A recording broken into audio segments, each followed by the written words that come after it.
Il était le symbole de la réussite aéronautique soviétique. Bâti pour un projet spatial avorté, il aura tout de même eu une carrière civile flamboyante aux couleurs de son Ukraine natale. Aujourd'hui, nous rendons hommage à l'Antonov 225 au travers des gros porteurs qui l'ont précédé.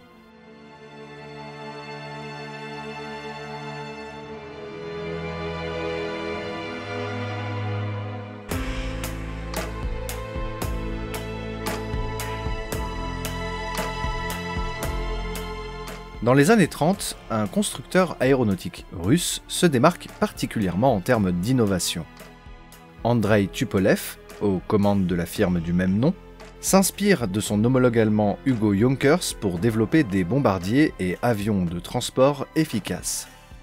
En 1934, il réalise le Ant 20, plus gros avion du monde pour l'époque, doté de pas moins de 8 moteurs. Baptisé Maxim Gorky, en l'honneur du politique russe, il est capable d'emporter plus de 70 passagers sur une distance de 1200 km. Cet avion, aussi impressionnant qu'innovant, devient vite une fierté pour l'Union soviétique qui décide de s'en servir comme outil de propagande. On y installe des équipements de transmission radio, des éléments de divertissement et même un laboratoire photo. Il réalise des vols à travers l'Union soviétique pour promouvoir la grandeur des réalisations de celle-ci. Malheureusement, son aventure sera de courte durée. Le 18 mai 1935, lors d'un spectacle aérien au-dessus de Moscou, l'avion entre en collision avec un I-5 alors qu'ils effectuaient des acrobaties, accompagnés d'un troisième avion. Le Maxim Gorky et le I-5 s'abattent en plein centre-ville, tuant le pilote du I-5, les 2 pilotes du Maxim Gorky, leurs 33 passagers et 9 personnes au sol. Un second et dernier exemplaire sera construit, qui n'aura cette fois que 6 moteurs, bien que plus puissants. Il servira dans la compagnie aérienne Aeroflot de 1940 à 1942, année d'une nouvelle tragédie. Lors d'un vol banal au-dessus de l'Ouzbékistan, le pilote acceptera qu'un passager s'assoie quelques instants dans le cockpit. Ce dernier désactivera, volontairement ou non, le pilote automatique et l'avion, à 500 mètres, n'aura aucune chance. Même si un destin tragique entoure le Tupolev Ant 20, ce n'est pas pour autant la fin des gros porteurs. Loin de là.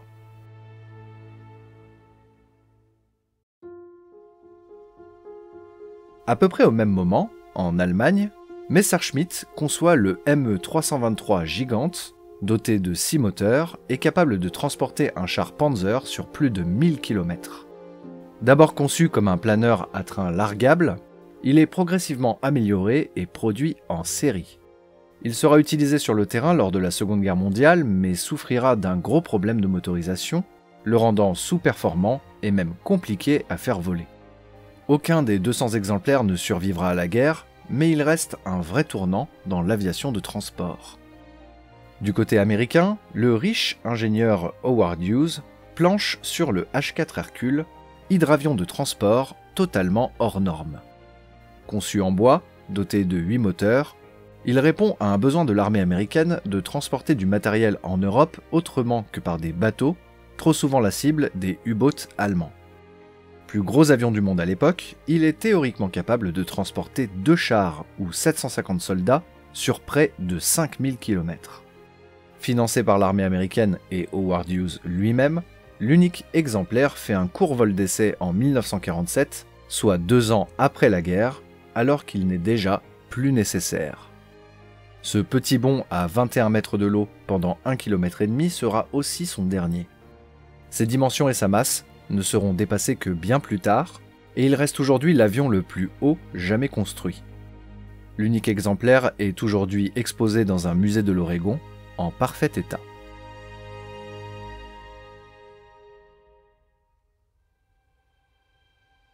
Retour aux années 30, en Union soviétique. Oleg Antonov, ingénieur aéronautique, devient le responsable d'une grande usine de planeurs à Moscou. Originaire de Kiev, le jeune homme de 27 ans a toujours été passionné par cet aspect du vol et conçoit une trentaine de modèles différents qui vont s'avérer cruciaux pour l'armée soviétique. En effet, l'armée exige que ses futurs pilotes soient formés sur des planeurs avant d'intégrer l'armée de l'air. Mais en 1938, son activité s'arrête brutalement après qu'un pilote ait utilisé le planeur pour passer à l'ouest. Le régime interdit désormais la production de planeurs, mais également le vol à voile en général. L'usine est fermée et Oleg Antonov va désormais travailler pour Yakovlev en tant que concepteur en chef. De cette usine vont sortir des avions de chasse qui vont marquer l'histoire de la Seconde Guerre mondiale, comme les fameux Yak du régiment Normandie-Niemen, composés de pilotes français et combattant sur le front Est en compagnie des Soviétiques.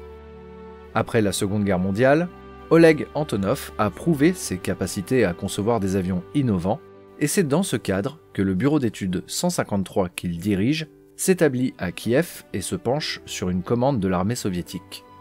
Cette dernière a besoin d'un avion de transport de matériel à grande capacité, et c'est de là que va naître l'Antonov AN-8.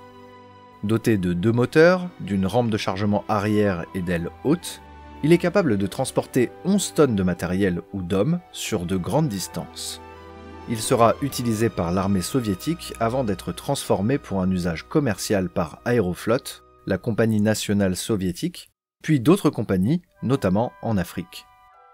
Son grand frère, l'Antonov 12, entre en service opérationnel dans l'armée soviétique lui aussi à la fin des années 50, avec une capacité de fret bien supérieure. Il est tout à fait comparable au célèbre C-130 Hercule américain et servira principalement dans la guerre entre l'Union soviétique et l'Afghanistan pour le transport de troupes et de matériel. Il est d'ailleurs toujours utilisé aujourd'hui sur plusieurs continents. Sa version civile, l'Antonov 10, aussi appelé Ukraine, entre en service pour Aeroflot en 1959. Il transportera 58 à 100 passagers par vol, jusqu'à son retrait total en 1974. Progressivement, Antonov augmente la taille de ses avions au fur et à mesure des avancées en termes de motorisation. En 1965, l'Union soviétique dévoile l'Antonov AN-22 Antey. Et ce nom n'est pas choisi au hasard. Dans la mythologie grecque, Antey est un des personnages les plus puissants. Mais en Union soviétique, quelques-uns critiquent ce choix. Antey a été vaincu par Hercule, le nom de son homologue américain.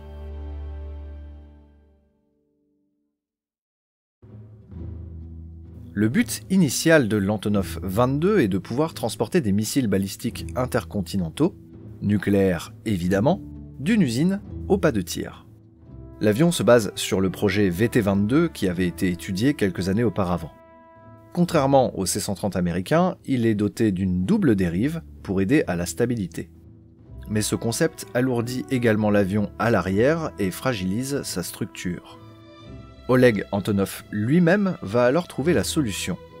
Ramener la double dérive bien plus vers l'avant, avec un design tout à fait particulier.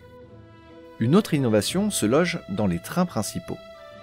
Le cahier des charges demandant que l'avion, malgré son poids, se pose à peu près partout, y compris des pistes en herbe, Antonov réalise des trains principaux massifs avec un système de logement le long du fuselage et un système de suspension ultra performant.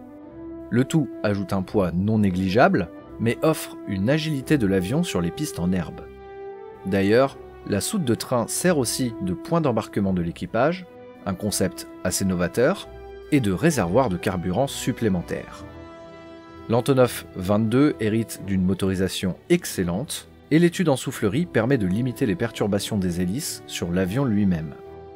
Il effectue son premier vol le 27 février 1965, et lors de son arrivée au Salon du Bourget de cette même année, alors qu'il n'est encore qu'un prototype, il attire déjà toutes les attentions. La presse française est subjuguée par l'aisance de vol de cet avion, comparé à sa taille gigantesque. Oleg Antonov et d'autres ingénieurs de sa firme sont présents et utilisent la soute pour recevoir le public et les journalistes. Cette soute est comparée par ces derniers à une véritable cathédrale gothique. Après le salon, l'Antonov 22 va recevoir la dénomination autant coq, mot anglais le plus obscène pour désigner un pénis. Le second exemplaire, le 12 octobre 1966, réalisera un vol de 6600 mètres d'altitude avec 88 tonnes de cargo, battant pas moins de 12 records en un seul vol. Les tests continuent et l'avion se montre également efficace dans le parachutage de cargo et de troupes. Déclaré opérationnel, il se rend de nouveau à Paris en 1967 pour le Salon du Bourget.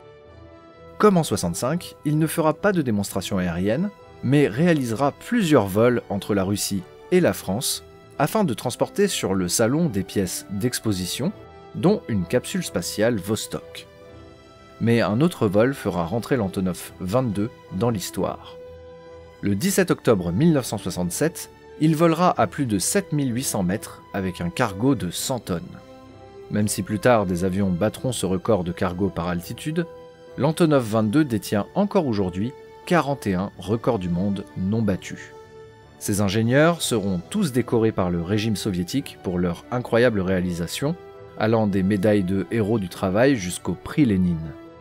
Le bureau Antonov étudiera des variantes comme une version de transport de passagers à 2 ponts, une propulsion nucléaire ou un hydravion militaire, des variantes finalement abandonnées.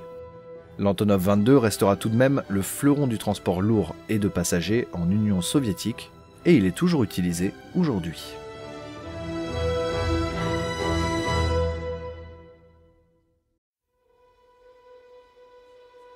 Fort du succès de l'Antonov 22, la firme penche sur un projet bien plus ambitieux, celui de concevoir un avion bien plus gros, doté non plus d'hélices, mais de réacteurs. 3 variantes sont étudiées, les Antonov 122, 126 et 124. Mais seul ce dernier quittera la planche à dessin. En 1973, une maquette est construite. Les études avancent, mais en 1977, le Conseil du Parti communiste donne le nouveau cahier des charges de l'avion.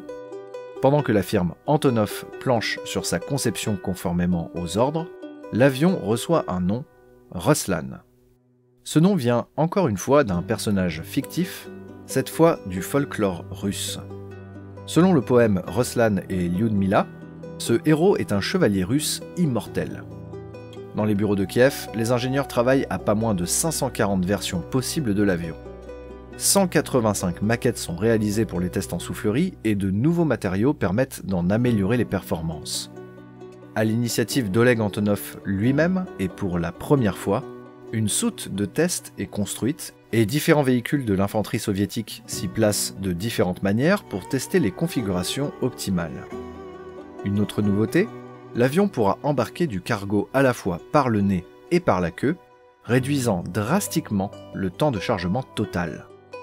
Pour la motorisation, on pense d'abord s'inspirer des moteurs General Electric du C5 Galaxy américain, avant de se raviser et de choisir un moteur plus durable pour une utilisation commerciale. Les soviétiques vont alors démarcher Rolls-Royce dans le but de leur acheter des moteurs RB211-22, équipant à l'époque les Lockheed TriStar.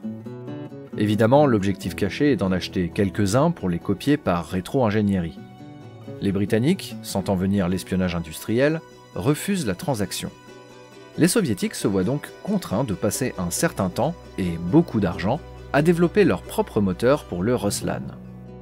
En attendant, l'avion est testé en statique avec des tests de fatigue qui dureront 60 000 heures. On l'équipe d'équipements informatiques de pointe et l'arrivée des simulateurs permet aux pilotes de s'entraîner à le faire voler. D'ailleurs, pour le transport de certains de ses composants, comme ses ailes, Antonov modifie spécialement un Antonov 22 hanté qui les transportera sur son dos. Pour assurer un bon aérodynamisme du tout, l'hanté sera même doté d'une 3e dérive. Bref, en 1982, le Ruslan semble prêt pour ses premiers tests de roulage. Mais les moteurs ne sont pas encore là. Leur construction prend un important retard. Finalement, avec des moteurs D18T à peine testés, l'Antonov 124 réalise son premier vol le 24 décembre 1982. Durant 1 heure, les pilotes d'essai réalisent plusieurs manœuvres et prouvent que l'avion est tout à fait sain. Le seul problème survient à l'atterrissage.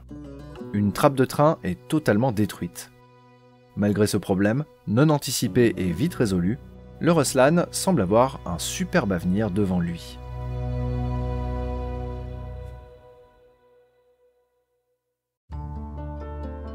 Durant l'année 1983, l'avion va réaliser 141 vols d'essai. D'énormes problèmes touchent les moteurs D18T qui ont tendance à être très fragiles à pleine puissance. Mais les ingénieurs améliorent leur fiabilité au fil du temps, et en mai 1985, enfin, l'avion est présenté à la presse soviétique et quelques semaines plus tard, il se rend au Salon du Bourget. L'OTAN, qui l'a désigné Condor, ne voit évidemment pas d'un bon œil l'arrivée de cet avion. Malgré cela, après le salon, les soviétiques vont marquer le coup en réalisant d'autres vols records. Souvent comparé au C-5 Galaxy américain, l'Antonov 124 montre sa supériorité en réalisant un vol le 26 juillet 1985 à une altitude de 10 000 mètres avec 171 tonnes de cargo. Clairement, l'avion américain ne rivalise pas. Mais le Ruslan est encore un prototype et doit encore subir une volée de tests. Parmi eux, on peut citer le test de givrage. Afin d'évaluer les capacités de l'avion dans des conditions de givrage extrêmes, un Ruslan est envoyé dans la mer de Barents et plonge littéralement dans un gigantesque cumulus. L'avion accumule pas moins de 9 cm de glace sur ses ailes avant d'en sortir et de tester son comportement. Tout se passe parfaitement bien, tout autant que son atterrissage sur une piste totalement givrée. Les tests continuent et l'avion approche de la certification quand, le 13 octobre 1992, le second prototype de Ruslan est détruit et ses pilotes tués lors d'un test de survitesse. Seul un membre d'équipage survit parmi les 9, ayant eu le temps de sauter en parachute avant le crash. Malgré cela, il est déterminé que cet accident n'est pas dû à une mauvaise conception de l'avion, qui est certifié pour le vol opérationnel en décembre 1992.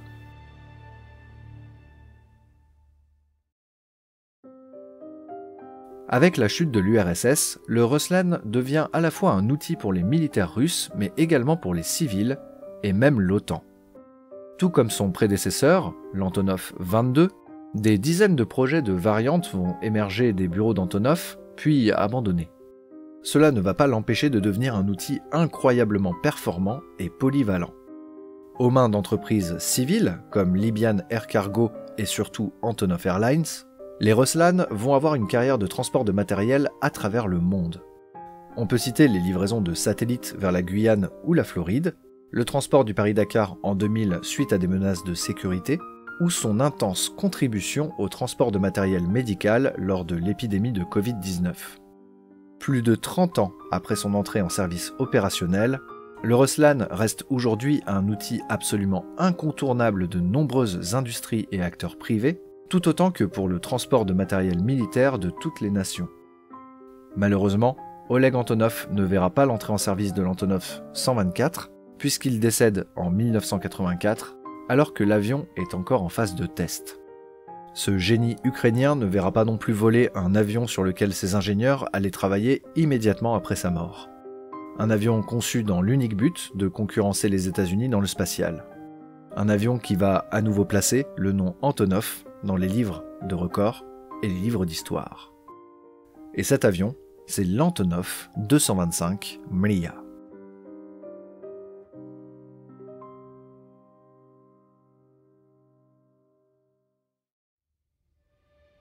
Au début des années 70, les États-Unis planchent sur la conception d'un véhicule spatial polyvalent et surtout réutilisable, la navette spatiale. Immédiatement, l'Union soviétique, craignant un usage militaire de ce vaisseau, ordonne la conception de leur propre navette, la Buran. Aux États-Unis, le transport de la navette, de son lieu de conception en Californie jusqu'à son pas de tir en Floride, impose de concevoir un avion capable de la porter. Il modifie alors 2 Boeing 747 qui prendront le nom de SCA. Le reste des composants, à savoir les boosters et l'énorme réservoir externe, transiteront par bateau jusqu'en Floride. En Union soviétique, la problématique est la même, mais la topologie du pays est différente. Il apparaît vite impossible de transporter les composants de Buran et Energia autrement que par les airs. Pour le réservoir externe de Buran, il est donc décidé de concevoir le Myasishchev VMT Atlante, un dérivé de bombardier stratégique, qui va effectuer plusieurs vols avec sur son dos des réservoirs et même des navettes Buran. Les images impressionnantes de cet avion et de son immense cargo, presque plus grand que lui-même, ne montrent en réalité qu'une solution temporaire et particulièrement dangereuse. Par exemple, il est impossible pour l'Atlante de porter la navette Buran avec sa dérive sans créer de perturbations aérodynamiques. De plus, le projet soviétique MAX, qui consiste à lancer une navette dans l'espace depuis un avion porteur, n'est pas compatible avec l'Atlante. C'est donc très logiquement que chez Antonov, au même moment, on reçoit l'ordre de construire un avion géant spécifiquement pour Buran. Au moment de cette commande, la firme travaille déjà sur l'Antonov 124 et sa capacité théorique de charge semble parfaite pour la navette. Seul problème, la conception même du fuselage du Ruslan poserait des problèmes aérodynamiques. De plus, au fil de la conception de la navette, sa masse totale augmente et finit par dépasser les capacités de l'Antonov 124. Concevoir un nouvel avion semble donc la seule solution.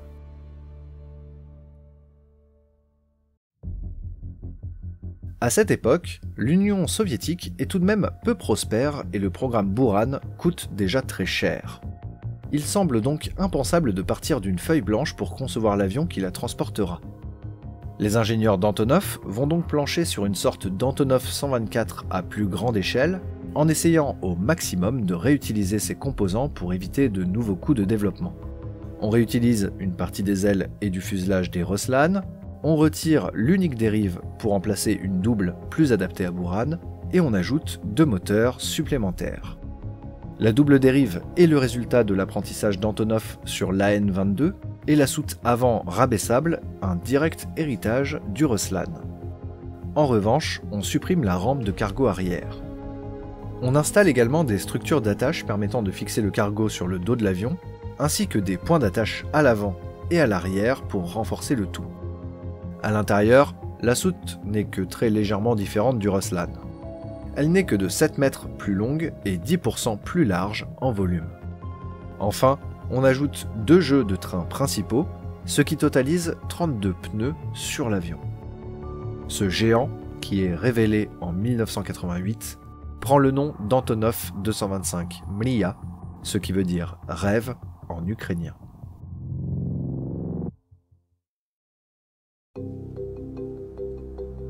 Le 21 décembre 1988, l'Antonov 225 s'élance depuis la piste enneigée de Kiev-Gostomel.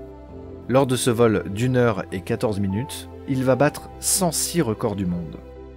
Il devient également l'avion le plus long et le plus massif du monde, et seulement le second en envergure, derrière l'emblématique H-4 Hercule d'Howard Hughes. Ce baptême du Mriya se passe à la perfection, l'avion répondant exactement comme prévu. À la suite de la présentation au monde de l'avion le 1er février 1989, l'OTAN lui donne la désignation Kozak.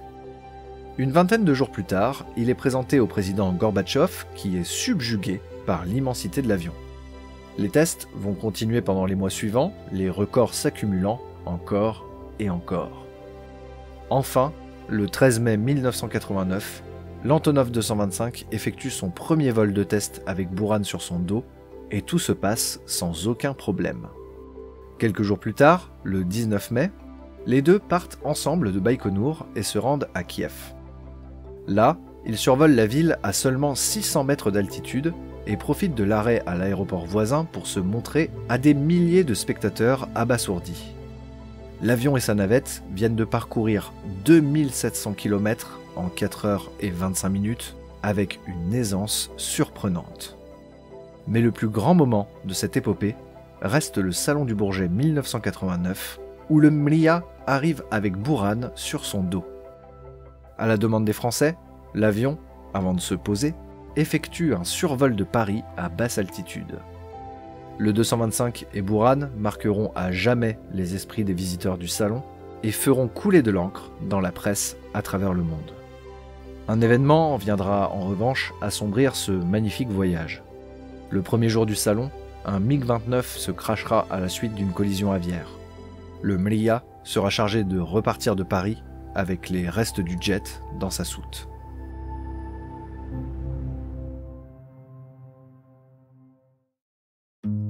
Sans Buran, le Mriya va continuer à voyager à travers le monde pour représenter la grandeur de la technologie soviétique. En 1990, quelques mois après la chute du mur de Berlin, il visitera le salon de Farnborough, mais aussi Vancouver, Prague, Seattle ou Oklahoma City. Il va voler de meeting en meeting jusqu'en 1994. La chute de l'URSS change également les choses pour la firme. Antonov Airlines devient une entreprise ukrainienne, le pays ayant gagné son indépendance. Alors que le programme Buran a été annulé, l'avion, conçu pour elle, va rester plusieurs années remisé dans un hangar auprès de son jumeau partiellement construit. Même s'il était en train d'obtenir la certification commerciale civile et pouvait, comme les Ruslan, réaliser un transport de fret privé ou public, la demande, à ce moment-là, n'est pas suffisante. Alors qu'il ne restait qu'une vingtaine de vols de certification à effectuer pour obtenir ce fameux sésame, il est remisé dans son hangar en 1994 et subit une cannibalisation de ses moteurs et d'autres composants au profit de la flotte d'Antonov 124.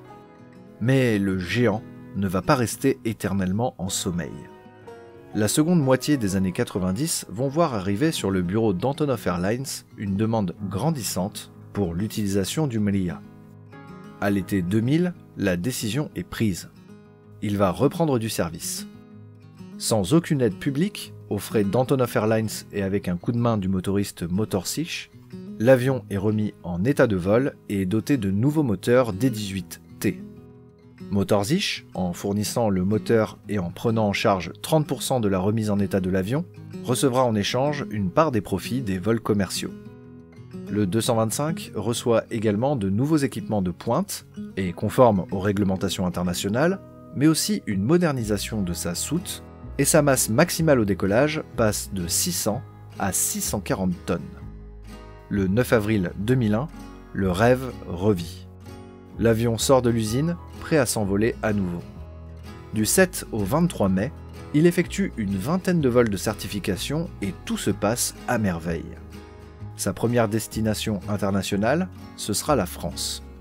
Au Salon du Bourget 2001, il émerveille les visiteurs tout autant qu'à l'époque de Buran, réalisant des vols de démonstration dans la grâce la plus pure. Et évidemment, la soute sera remplie de curieux du matin au soir sur le tarmac du Bourget. Quelques mois plus tard, alors qu'une tragédie frappe les États-Unis le 11 septembre 2001, une page bien plus heureuse de l'aviation s'écrit dans le ciel de l'Est ce même jour. L'Antonov 225 réalise un vol en circuit fermé de 1000 km, durant lequel il bat pas moins de 124 records du monde, dont celui de la charge maximale par altitude, à savoir 253 tonnes à plus de 10 700 mètres, un record toujours non battu aujourd'hui. Mais surtout, le début de l'année 2002 est pour lui le commencement d'une nouvelle ère. Le 3 janvier, il réalise sa première mission commerciale de Stuttgart à Oman, transportant des vivres et des vêtements pour les troupes en Afghanistan. L'Ukraine, indépendante, célèbre également son avion. Le 15 septembre 2002, sur l'aéroport de Kiev-Gostomel qu'il l'a vu naître, des athlètes ukrainiens attachés à une corde les reliant au train avant tirent l'avion sur 10 mètres, établissant un record du monde. Les missions humanitaires se multiplient également pour lui au début des années 2000, apportant du matériel médical aux populations sur les zones de guerre. En 2009, la livrée du Mriya change. Auparavant blanc et rouge depuis son époque soviétique, il prend désormais les couleurs de l'Ukraine dans une élégance et sobriété rares. Ses missions continuent aux quatre coins du monde, exportant aussi les couleurs et le savoir-faire ukrainien avec lui. Mais son succès commence à faire hésiter les Ukrainiens. Doit-on finir le second exemplaire ? En mai 2011, le directeur exécutif d'Antonov Airlines, Konstantin Louchakov, annonce à la presse que le terminé coûterait plus de 300 millions de dollars, ce que son entreprise n'est pas capable de financer. En 2016, la Chine se montre intéressée pour collaborer et terminer cet exemplaire avec la firme ukrainienne. Les choses se montrent sérieusement engagées, la Chine ayant prévu de récupérer l'avion une fois celui-ci terminé. Malheureusement, en décembre 2017, les médias chinois rapportent que le gouvernement ne semble plus intéressé par l'avion. Le fuselage restera donc en sommeil dans son hangar de la société Aviant sur l'aéroport de Sviatoshin, près de la capitale ukrainienne, où il se trouve encore aujourd'hui. La firme travaillera, après le Mriya, à développer de nouveaux cargos, mais de plus modeste taille pour le transport de passagers et pour l'armée ukrainienne.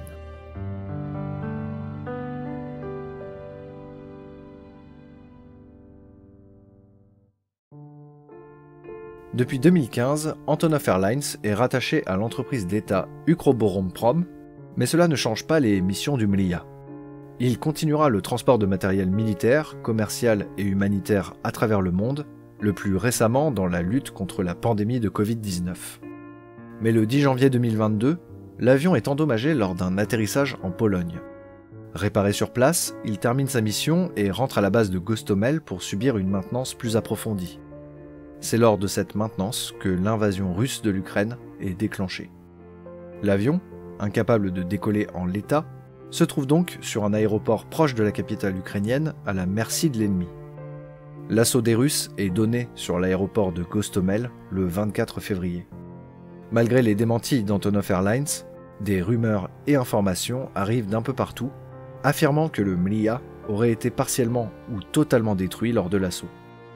Finalement, le 4 mars, la télévision nationale russe diffuse un reportage filmé sur l'aéroport. La journaliste se trouve devant l'avion, dans un état déplorable, confirmant les craintes de la communauté aéronautique.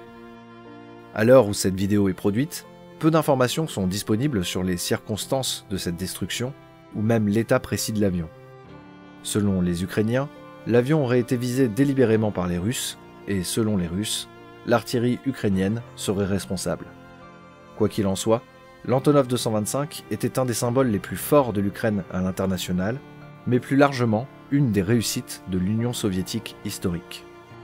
L'avion était donc cher à l'opinion publique des deux pays, et sa destruction est devenue un instrument de communication et de propagande.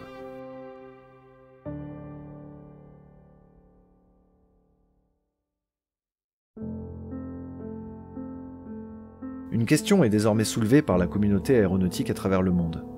Le MLIA sera-t-il reconstruit ? Cette question ne peut pas trouver de réponse pour l'instant.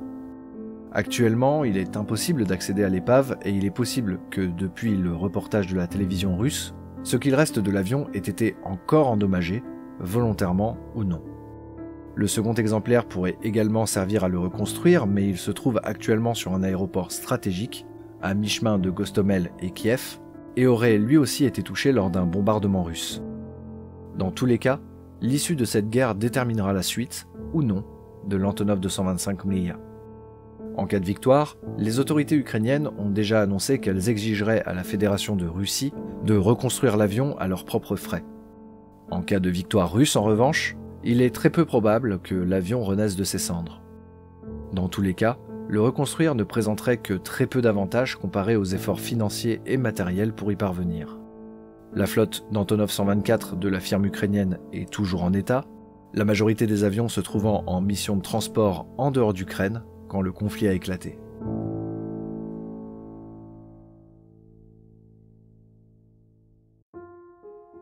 Il appartient désormais à l'avenir de décider du destin de l'Antonov 225. Détenteur de 240 records du monde, fierté d'un peuple et symbole du génie de l'humanité, le géant des airs fut l'ambassadeur d'un empire, puis d'un pays indépendant et démocratique. KLM 34 Kilo, we're just waiting for an inspection of the one-way intersection before your departure, so hang on a minute. That's no problem, we're happy watching the Antonov once-in-a-lifetime viewing. Yes, it's a nice view, it's huge. Yes, it is. La guerre, qui a souvent détruit les rêves, aura sûrement réduit en cendres le plus massif d'entre eux. Un rêve, c'est l'infinité des espoirs et ambitions de l'humanité. Un rêve vous fait avancer et ne disparaîtra pas tant que l'espèce humaine subsistera. Cet avion est né sur le sol ukrainien. Il aura donc un nom en ukrainien. Mria.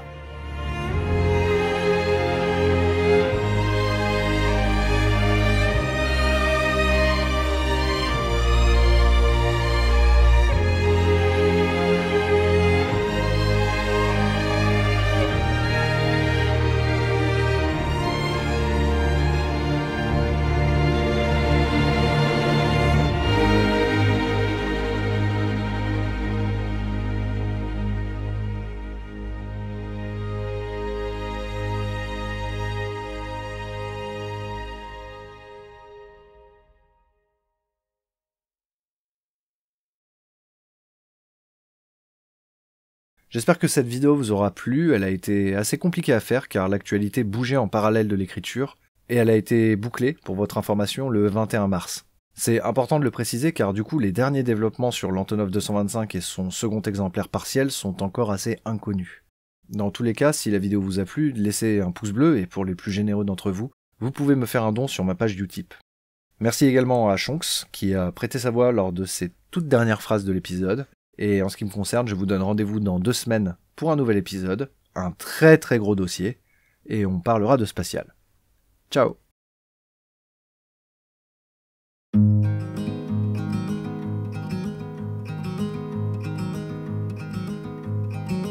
White rain flowing through my spine. Have I lost the meaning of love? Have I lost the meaning of life?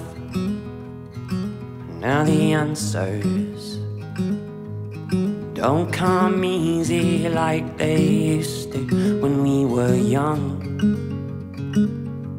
when we were strong. But I won't be afraid of these cold lines on my face, for they may lead me to a better place. Will you remember what I've done? Will you remember where I've been when you throw my ash to the wind?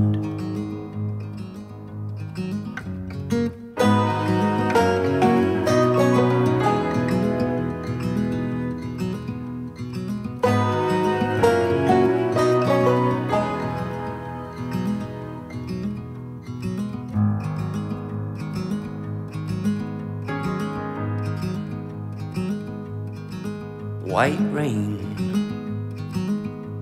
has a hold of me now. All my wisdom couldn't save me from my lonely self. Will my evil come back and haunt me when I'm older, when I'm dying, when I'm done? But I won't give up now, because I've nearly broken out from this nightmare I've been living in. Will you whisper in my ear those 3 words I long to hear? Will you be my savior? Will you be my friend? There's an old lake at the top of the hill, where the birds sing and the water is still. My bones ache and my body is cold.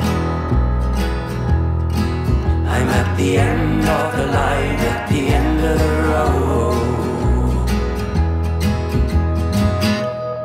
But I won't be afraid of these cold lines on my face, for they may lead me to a different place. Will you remember what I've done? Will you remember where I've been when you throw my